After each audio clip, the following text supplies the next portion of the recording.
Media మిత్రులకు నమస్కారం. ఒక వెస్టర్న్ ఫిలాసఫర్ ఒక మాట చెప్పిండు, నీ అభిప్రాయాలతో నేను విభేదించవచ్చు కానీ నువ్వు మాట్లాడడం కోసం నా ప్రాణమైనా ఇస్తా అనేటటువంటి ఒక గొప్ప మాట చెప్పిండు. ఇవాళ ప్రొఫెసర్ నాగేశ్వరరావు సార్ మీద దాడి చేయడము అంటే అది ప్రజాస్వామ్యం మీద దాడి, అది రాజ్యాంగం మీద దాడిగా మేము భావిస్తూ ఉన్నాం.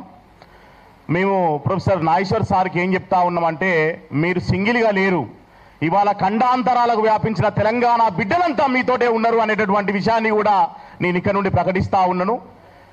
ఎంత బాధాకరమైనటువంటి విషయం అంటే, గడిచిన 40 ఏళ్ళుగా ఏనాడు కూడా తన అభిప్రాయాన్ని వెనక్కి తీసుకున్నవాడు కాదు ప్రొఫెసర్ నాగేశ్వర్ గారు. ఆయన మాట్లాడినటువంటి విశ్లేషణలన్నీ కూడా ఈ 2 తెలుగు రాష్ట్రాలని చాలా ప్రోగ్రెసివ్గా ముందుకు తీసుకుపోయినటువంటి విశ్లేషణలు. ఏ సమస్య వచ్చినా, ఏ సందర్భం వచ్చినా, ఏ రాజకీయ పరిణామం వచ్చినా చాలా న్యూట్రల్గా, చాలా బ్యాలెన్స్డ్గా విషయాల్ని విప్పి చెప్పడమే నాగేశ్వరరావు గారికి తెలుసు తప్ప ఏనాడు కూడా ఆయన ఒకరి వైపు పక్షపాతం తీసుకోనో ఒకరి మీద ద్వేషంతోటో విశ్లేషణ చేసినటువంటి సందర్భం లేదు. మరి అట్లాంటి నాగేశ్వర్ గారి మీద ఇవాళ కుట్రపూరితంగా చాలా దారుణంగా రాజకీయ పార్టీలుగా ఉన్నటువంటి సీమాంధ్ర పార్టీలు ఇవాళ ఆయన మీద కక్ష కట్టడము అనేది మేమందరం కూడా ముక్త కంఠంతో ఖండిస్తూ ఉన్నాం. తెలంగాణ రాష్ట్రం అనేది ఉట్టిగానే రాలేదు. 60 ఏళ్ల పాటు ఇంతమంది త్యాగాలు చేస్తే 1300 మంది బిడ్డల త్యాగాల మీదుగా ఈ తెలంగాణ రాష్ట్రం వచ్చింది అనేటటువంటి విషయాన్ని కూడా ఇక్కడ మేము నొక్కి వక్కానిస్తూ ఉన్నాం. మరి ఈ ఆత్మగౌరవాన్ని తాకట్టు పెట్టేటటువంటి పని ఎవరు చేసినా కూడా సహించలేము.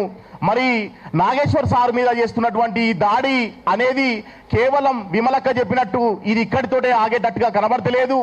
ఇది రానున్న రోజులలో మరింత విస్తృతమైపోయి ఎవరు కూడా మాట్లాడడానికి వీలు లేకుండా ప్రతి ఒక్కరి మీద కక్ష కట్టేటటువంటి పని ఒక మూర్ఖులుగా చేస్తూ ఉన్నటువంటి పరిస్థితి మనకు కనబడతా ఉంది.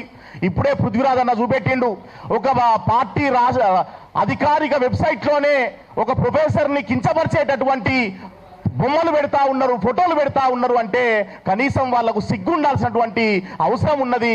ఒక పెద్ద ఆయనని మనం ఎట్లా అడ్డు చేస్తాం, ఆయన వ్యాఖ్యల్ని వెనక్కి తీసుకున్న తర్వాత కూడా మనం ఎట్లా కక్ష కడతాం అనేటటువంటి విషయాన్ని వాళ్ళు పట్టించుకోకపోవడం అనేది చాలా సిగ్గుచేటైనటువంటి విషయం. మరి తెలంగాణ ఆత్మగౌరవానికి, తెలంగాణ అస్తిత్వానికి మెల్లమెల్లగా గండి కొట్టేటటువంటి ప్రయత్నాలు చాలా పెద్ద మొత్తంలో నడుస్తూ ఉన్నాయి. మా పృథ్వీ అన్న చెప్పినట్టు ఇంకా ట్యాంకు బండు మీద ఆంధ్ర వాళ్ళ విగ్రహాలే పెడితే మరి తెలంగాణ విగ్రహాలు ఎప్పుడు పెడతారు అనేటటువంటి విషయాన్ని మేము ఇక్కడ నుండి అడగదలుచుకుంటున్నాం. అట్లాగే అమీర్పేట మైత్రివనంలో ఎన్టీఆర్ విగ్రహం పెట్టేటటువంటి కుట్ర కూడా ఇక్కడ జరగడం అనేది చాలా, దాన్ని తెలంగాణ వాదులుగా మేమందరం కూడా ఖండిస్తూ ఉన్నాం. మరి తెలంగాణ అస్తిత్వాన్ని, ఆత్మగౌరవాన్ని నిలబెట్టేటటువంటి ప్రయత్నం చేయాలి తప్ప మరి 12 ఏళ్ళైంది తెలంగాణ వచ్చి ఇంకా ఇది హైదరాబాదు మా గడ్డ అని చెప్పేసి వాళ్ళు భావించేటటువంటి పని చేయడం అయితే చాలా సిగ్గుచేటని చెప్పి తెలియజేస్తూ ప్రొఫెసర్ నాగేశ్వర్ గారిని మేము చెప్తా ఉన్నాం, సార్ ధైర్యంగా ఉండాలి, తెలంగాణ బిడ్డలం, తెలంగాణ వాదులందరం కూడా నాగేశ్వర్ సార్కి అండగా ఉంటాం. ఎందుకంటే వారి లాంటి ప్రశ్నించేటటువంటి గొంతుకల్ని కాపాడుకోవాల్సినటువంటి అవసరం ఈ యొక్క సభ్య సమాజం మీద ఉన్నది అనే విషయాన్ని తెలియజేస్తా ఉన్నాం. తెలంగాణ నేలకి అట్లాంటి ఒక చరిత్ర ఉన్నది.